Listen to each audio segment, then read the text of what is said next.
الشفاعة هب لنا للقيامة مشفقا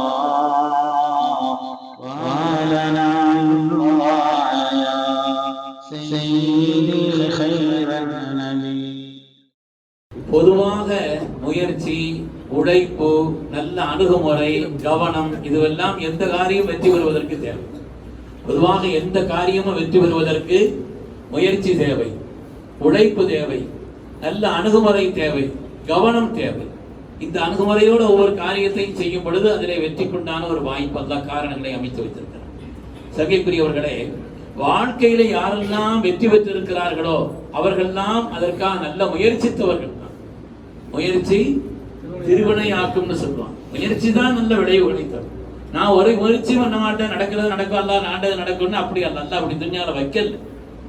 அதற்கு செய்தனா அபுபக்கர் கத்தாப் ரலியல்லாஹு தஆலா சொன்னார்கள், கத் அலிம்தும், நீங்கள் அறிந்திருக்கவில்லையா, அறிந்திருக்கிறீர்களா, அன்ன ஸமா லா தும்திரு தஹபன் வலா ஃபில்லா, வானம் என்பது தங்கத்தையும் வெள்ளியையும் மழையாக பொழியாது. வானம் என்பது தங்கத்தையும் வெள்ளியையும் மழையாக பொழியாது. நீங்க தான் தங்கமா ஆக்கணும், நீங்க தான் வெள்ளியை உண்டாக்கணும். மற்ற முயற்சி செய்து அதை உருவாக்க வேண்டியது நீங்கள் தான். தவிர வானத்திலிருந்து தங்கம் வரும் வெள்ளி வரும் எதிர்பார்த்துட்டு இருந்தா அது என்ன நியாயம் என்று கேட்பார்கள். சய்யிதுனா உமர் இப்னு கத்தாப் ரலியல்லாஹு தஆலா அன்ஹு. அருமையான பெருமக்களே, குர்ஆனில் சொல்வான், ஒமன் அராதல் ஆகிரா, ஆகிரத்தில் நீங்க வெற்றி பெறணும் என்று நினைக்கிறீர்களா, ஓ சஅலஹா சஅயஹா, அதற்காக யார் முயற்சித்தானோ ஆகிரத்தில் வெற்றி பெறணும்னா அதற்கு சில முயற்சிகள், அதற்கு சில காரியங்கள் செய்ய வேண்டும். ஓஹோ முஃமினுன் ஈமான் கொண்ட நிலையிலே ஃபஉலாயிக கான சஅய்ஹும் மஷ்கூரா, அப்படி முயற்சி செய்பவர்கள் தான் நன்றிக்குரியவர்கள், அவர்கள் தான் ஆகிரத்தில் வெற்றி பெற்றவர்கள் என்று சொல்கிறார். எந்த காரியமாக இருந்தாலும் முயற்சிங்கிறது தேவை. ஆமை வெற்றி வருமா, முயல் வெற்றி வருமாங்க சொல்லுங்க. ஆமை வெற்றி வருமா சொல்லுங்க, ஏதாவது சொல்லுங்க. முயலும் வெற்றி பெறலாம், ஆமையும் வெற்றி பெறலாம். முயலும் வெற்றி பெறலாம், ஆமையும் வெற்றி பெறலாம். ஆனால் முயலாமை என்று வெற்றி பெற முயற்சி பண்ணாம இருக்கிறோம்னு வைங்க, அது ஒரு காலம் வெற்றியை தர. முயலும் வெற்றி பெறலாம் உஷாரா இருந்தா, ஆமையும் வெற்றி பெறலாம் முயல் உஷார் இல்லாம இருந்தா. ஆனால் முயலாமை, நாம் முயற்சி செய்யாமை என்பது எந்த காலத்திலேயும் வெற்றிக்கு தர. ஒவ்வொன்றுக்கும் ஒரு அணுகுமுறை அப்படிங்கிறது இருக்கு. அதாவது ஆடினால் மயிலுக்கு அழகுன்னு சொல்லுவாங்க. நல்லா ஆடுச்சுன்னு வைங்க, மயிலுக்கு அழகு. ஓடினால் ஆற்றுக்கு அழகு. ஆடினால் மயிலுக்கு அழகு, ஓடினால் ஆற்றுக்கு அழகு, பாடினால் குயிலுக்கு அழகு, உயர்ந்து நின்றால் மலைக்கு அழகு, ஆர்ப்பரித்தால் கடலுக்கு அழகு, முயன்றால் தான் மனிதனுக்கு அழகு. முயற்சி பண்ணாதான் மனிதனுக்கு அழகு. ஒரு முயற்சியும் பண்ணாம இருக்கிறேன்னு சொன்னா அது மனிதனுக்கு அழகு அல்ல, மனிதனுடைய தன்மை. அருமையான பெருமக்களை, இந்த உலகத்தில் யாரெல்லாம் வெற்றி பெற்றார்களோ அதற்காக பெருமுயற்சி செய்திருக்கிறார்கள். அல்லாஹ்வுடைய ரசூல் சொல்வார்கள், அன்னாசு மஆதின், மனிதர்கள் சுரங்கங்களை போல, கமஆதினிர் ரஹபி வல் ஃபில்லா, தங்க வெள்ளி சுரங்கத்தை போல. அப்படின்னா என்ன அர்த்தம்? சுரங்கத்திலே உள்ள பொக்கிஷங்கள் கிடைக்க வேண்டுமானால் அதற்காக முயற்சிக்கணுமா இல்லையா? சுரங்கத்தை தோண்டணும், முயற்சிக்கணும், அதற்காக வேண்டி பாடுபடணும் என்றால் தான் அதில் இருக்கக்கூடிய பொக்கிஷங்கள் கிடைக்கும் என்று பார்க்கிறோம். சஹாபிகள்ல இந்த ஈமானுக்காக தங்களை அர்ப்பணித்த பெருமக்கள், உன்னதமான சஹாபிகளிலே ஸல்லல்லாஹு அலைஹி வஸல்லம் சொன்னாங்க, அல்லாஹ் தஆலா உலகத்துல ஒவ்வொரு நபிமார்களுக்கும் சில வசீர்களை, அவர்களுக்கு உண்டான மந்திரிமார்கள் போல் நியமிச்சிருப்பான். எனக்கு பொதுவா அல்லாஹ் தஆலா 7க்கு ஆக்கல்ல, ஆனா எனக்கு 14 பேர் நல்லா சொன்னான். அல்லாஹ்வுடைய ரசூல் சொன்னான். அதுல ஒன்று சரினா சல்மானுல் ஃபாரிஸி ரலியல்லாஹு அன்ஹு. வரலாறு படிக்க வேண்டிய வரலாறு, சல்மானுல் ஃபாரிஸியுடைய வரலாறு இருக்குது. உலகத்துல சல்மான் அப்படிங்கிற பேர் இருக்குது இல்லையா, அது உலகத்துல அரபு நாட்டில இருந்து துன்யால எல்லா இடத்துலையும் பிரியமா வைக்கப்படக்கூடிய ஒரு பேர். சஹாபிகள்ல 240 வருஷம் இந்த உலகத்தில் வாழ்ந்தவர்கள் செய்தனா சல்மானுல் ஃபாரிஸி ரலியல்லாஹு அன்ஹு. ஸல்லல்லாஹு அலைஹி முன்னாலே பிறந்தாங்க, ஸல்லல்லாஹு அலைஹி பின்னாலே வாழ்ந்தாங்க. நீண்ட நெடிய காலம் வாழ்ந்தவர்கள் செய்தனா சல்மானுல் ஃபாரிஸி ரலியல்லாஹு அன்ஹு. இந்த ஈமானை பெறுவதற்கும் அல்லாஹ்வுடைய ரசூலை அடையாளம் கண்டு அவர்களை தாங்கள் அடைந்ததற்கும் அவர்கள் செய்த முயற்சி இருக்குது. வரலாற்றில் பொன்னெழுத்துக்களால் பொறிக்கப்பட்ட உன்னதமான வரலாறு. அவங்க பிறந்தது ஈரான்ல இஸ்பஹான் என்ற இடத்தில் தான் ஹஜ்ரத் சையதுனா சல்மானுல் ஃபாரிஸி ரலியல்லாஹு அன்ஹு பிறந்தார்கள். அவங்க குடும்பம்ங்கிறது மஜூசி குடும்பம், நெருப்பை வணங்கும் குடும்பம். அதாவது ஒரு நெருப்பு அணையாம இருக்கணும், அந்த நெருப்பு அணையாம அதை வணங்கிக்கிட்டே இருக்கிறது தான் அவங்களுடைய குடும்பம். பெரிய பணத்திற்கு சொந்தக்காரர், பெரும் புகழுக்கு சொந்தக்காரர், அந்த ஊர்லயே மிகப்பெரிய தலைவர்கள் அவங்க தகப்பனார் முக்கியமான ஆளு. அப்படிப்பட்ட நிலையில் இருந்தவர். செல்ல புள்ள மாதிரி எங்கேயும் அதிகமா வெளியில போறதில்லை. ஆனாலும் ஒரு தடவை வெளியில அப்படி போகும் பொழுது, ஒரு சர்ச்சை பக்கம் போகும் பொழுது, அங்க நடந்துகிட்டு இருந்த உபதேசம் இவர் காதுல விழுந்துச்சு. உள்ள போய் உட்கார்ந்துட்டார். உள்ள போய் உட்கார்ந்து அங்க அப்படியே இருக்க அதுக்கு பிறகு அங்க சில விஷயங்களை கேட்க, நெருப்பு வணங்கும்னு சொன்ன உடனே, நெருப்பை விட வலிமையானது தண்ணீர் அல்லவா, அந்த நெருப்பையும் அணைச்சிரும் இல்லையா அப்படின்னு சொன்ன உடனே இவங்களுக்கு பொறிதிட்ட ஆரம்பிச்சு. ஆஹா, நம்ம எங்கேயோ தப்பு பண்றோமே, நம்ம இறைவனை அடைவதிலே, அல்லாஹ்வை அடைந்து கொள்வதிலே, ரப்பை தேடுவதில் நம்முடைய முயற்சி வெற்றி பெற்றதாக அது இல்லாமல் ஆகிவிடுமோன்னு பயந்தான். அதனால இங்க அடிக்கடி போனார். போன உடனே தகப்பனாருக்கு இந்த செய்தி தெரிஞ்சு வீட்டுல இன்னும் கொஞ்சம் அடைச்சு வச்சாரு, அடிச்சாரு, கட்டியும் போட்டார். அந்த அளவுக்கு உள்ளன. ஆனாலும் கூட அதற்கு பிறகு அங்கிருந்து அங்க உள்ள பெரிய ஆட்கள்கிட்ட கேட்டார் இதனுடைய விளக்கத்தை. அல்லாஹ்வை இறைவனை அடைவதற்கான இப்ப உள்ள இந்த முக்கடவுள் கொள்கை இல்லாது பழைய காலத்துல இறைவன் ஒருவன் என்பவன் ஈசா அலைஹிஸ்ஸலாம் அவருடைய தூதன் என்று நம்பி வாழ்ந்தவர்கள் அந்த மக்கள், அந்த வேதக்காரர்கள். அதனால அவங்கள்ட்ட கேட்டாங்க, இன்னைக்குள்ள மனிதர்கள்ல பெரிய மனிதர் யார்? எனக்கு இறைவனை பற்றிய தீட்சண்யமான அறிவு வேண்டும் சொன்ன உடனே நீங்க சிரியாவுக்கு போங்க, ஷாமுக்கு போங்க, அங்கதான் பெரும் ஆட்கள் இருக்கிறாங்க, நீங்க அங்க போய் படிச்சீங்கன்னு சொன்ன உடனே ஷாமுக்கு யாராவது போனா என்கிட்ட சொல்லுங்க, நானும் இது பண்றேன்னு சொல்லி அந்த செய்தி சொன்ன உடனே நீண்ட வரலாறு இடையில அதுக்கு ஒரு ஷாமுக்கு போனாங்க. ஷாமுக்கு சிரியாவுக்கு போனாங்க. அங்கிருந்து கிட்டத்தட்ட 800 மைல் கடந்து போனாங்க. அதுக்கு பிறகு இரண்டாவது ஷாமுல இருந்து யாரும் பெரிய ஆளு பார்த்தாங்க, அவர் கொஞ்ச நாள்ல இறந்துட்டார். அதுக்கு பிறகு நமக்கு ஒண்ணும் வழி இல்லையேன்னு சொல்லி அவர்கிட்ட ஏற்கனவே கேட்டு வச்சிருந்தாங்க, நீ ரொம்ப வயது முதிர்ந்த நிலையில் இருக்கிறீங்க, நான் ஒரு விஷயத்தை தேடி பெறப்பட்டிருக்கிறேன், நான் யாரை பார்க்கணும், இதுக்கு அடுத்து என்ன செய்யணும்னு சொன்ன உடனே நீங்க ஈராக்குக்கு போங்க, அங்க மூசன் ஒரு ஊர் இருக்குது, அந்த இடத்துக்கு நீங்க போங்க, அங்கதான் இன்றுள்ள பெரியவர்கள் இருக்கிறார்கள் சொன்னாங்க. அதுக்கு பிறகு அங்கிருந்து அந்த இடத்துக்கு போனாங்க. அங்க போனா அதுக்கு பிறகு அங்கே கொஞ்சம் காலம் இருந்து அவரும் வயது முதிர்ந்த நிலை. அதுக்கு பிறகு துருக்கிக்கு போனாங்க. துருக்கிக்கு அதுக்கு பிறகு போனாங்க. அங்க போனால் அங்கே கண்டவர்கள் தான் ரொம்ப பெரிய மனிதர் தான். அவங்கள்ட்ட எல்லா விதமான விஷயங்களையும் பெற்றார். சொன்னாங்க, என்னுடைய வாழ்க்கையில ஈடேற்றம் தான் என்ன, நீங்களும் வயது முதிர்ந்த நிலையில் இருக்கிறீங்கன்னு சொல்லும் பொழுது அவர் தான் சொன்னார், இந்த காலகட்டம் கடைசி நபி வெளியாகக்கூடிய காலகட்டம்.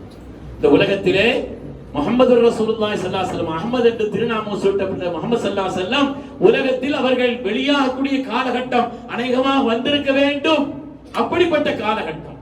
எனவே இன்றைய காலகட்டத்தில் நீங்க வெற்றி பெறணுமானா அந்த முஹம்மது ஸல்லல்லாஹு அலைஹி வஸல்லம் தேடி நீங்க போகணும்.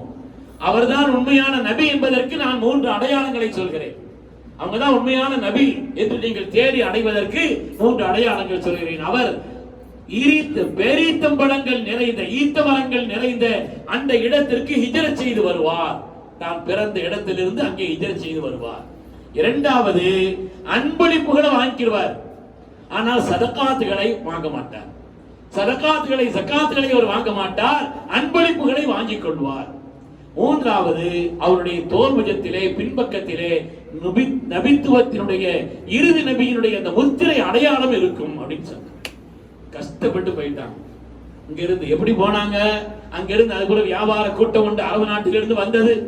அதனால இவங்களுக்கு சந்தோஷமா போச்சு. அந்த யூதர்கள் அவங்கள்ட்ட சொன்னாங்க, என்னை கூட்டு போங்க, நான் பணம் வேண்டாம்னு தர்றேன்னாங்க. கூட்டு போறது கூட வர்ற ஆளுக்கு பணம் தந்தாச்சு நல்லதுதான் கூட்டு போனாங்க. யூதர்கள் என்னைக்குமே வாக்குறுதி காப்பாற்ற மாட்டான், அந்த காலம் முதல் இந்த காலம் வர. அதனால அவன் என்ன செஞ்சுட்டான், அங்க கூட்டு போறேன்னு சொல்லிட்டு இடையில சந்தையில வித்துட்டான். இவர் ஒரு சந்தையில கொண்டு போய் இவரை வித்துட்டான். வித்து அதுக்கு பிறகு இந்த சந்தையில உள்ள வித்த உடனே அந்த முதலாளிக்கு அடிமையா அவங்க இருந்தாங்க. அந்த முதலாளியை பார்க்கறதுக்காக வேண்டி இவங்க போனது அரபு நாடு தான், அந்த வாதிகள் குராங்கிற இடம். ஆனால் மதீனாவுக்கு போய் சேரல. அதுக்கு பிறகு மதீனாவுக்கு பக்கத்தில் இருந்து ஒரு ஆளு அந்த வாதிகள் குரா என்ற இடத்திலே உள்ள அவரை பார்ப்பதற்கு வந்திருந்தார்.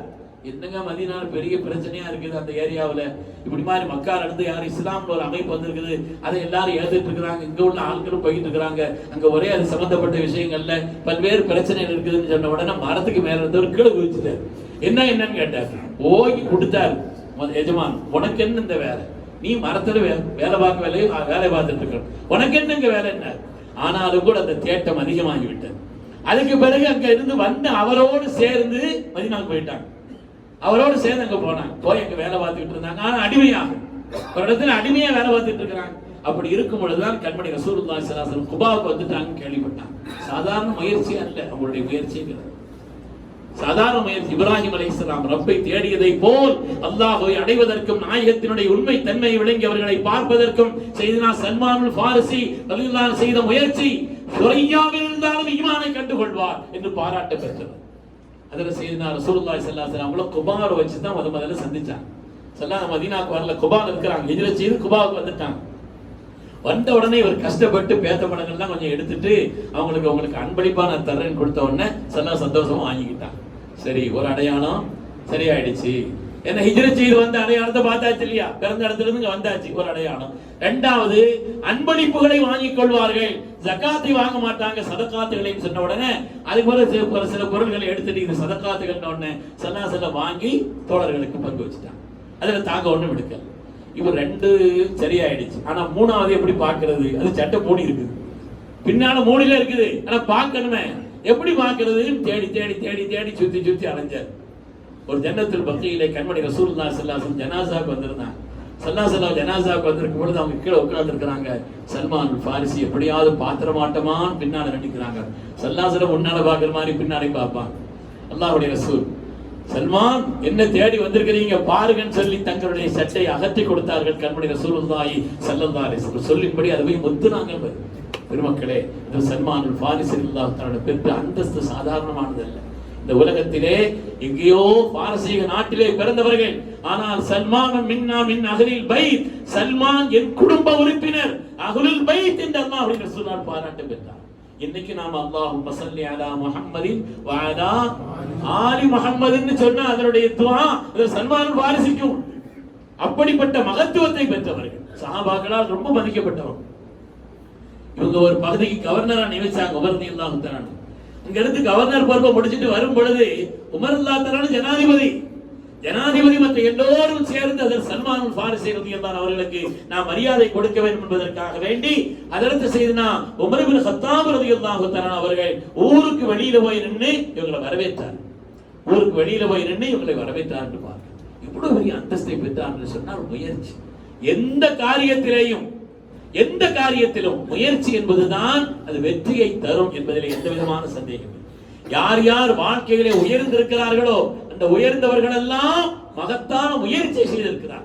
உயரத்தை மட்டும் பார்க்கலாம், இவ்வளவு உயரத்தை அடைஞ்சிருக்கிறாங்களேன்னு. ஆனா அதுக்கு பின்னால் இருக்கக்கூடிய உழைப்பு, அதற்கு பின்னால் இருக்கக்கூடிய அர்ப்பணிப்பு, அதற்காக வேண்டி செய்த முயற்சிகள் என்பது சாதாரணமானது. இன்று மருத்துவத்தினுடைய உலகத்திலேயே மேதையாக போற்றப்படக்கூடியவர்கள், மருத்துவ உலகத்திலேயே மிகப்பெரிய மேதையாக போற்றப்படக்கூடியவர் அபு அலி சீனா அவர்கள். அபு அலி சீனா அபிசன்னான்னு சொல்றாங்க. வழக்கத்துல நடைமுறையில சொல்லும் பொழுது அபிசன்னான்னு சொல்றாங்க. அவர் சாதாரணமானவர் அல்ல, மகத்தான பொது வழக்கில் வந்து அபிசன்னா என்று அறியப்படுகிறார்கள்.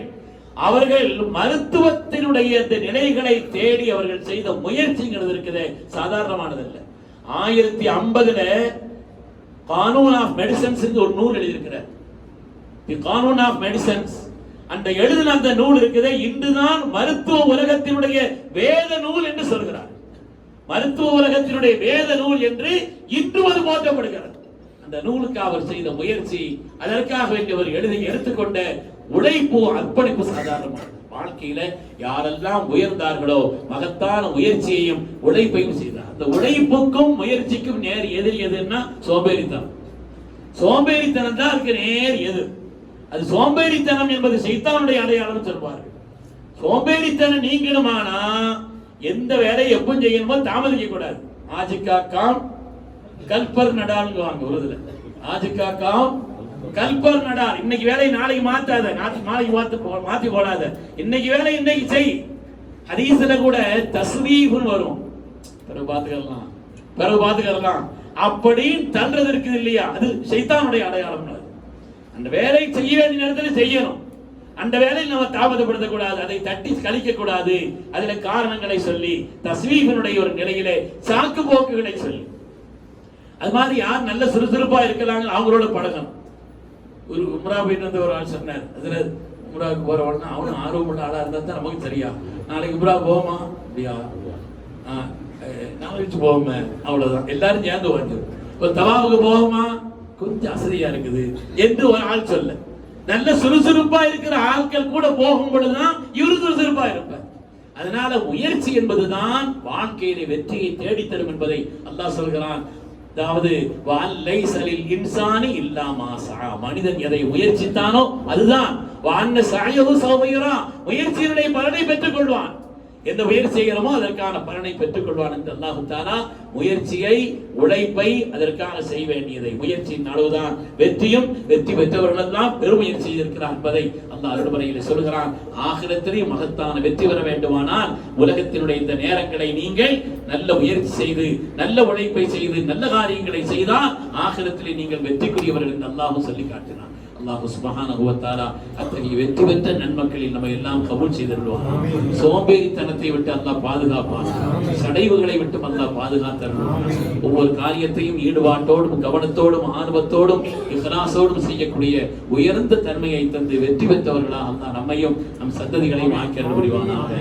ஆமீன் ஆமீன் யா ரப்பல் ஆலமீன்.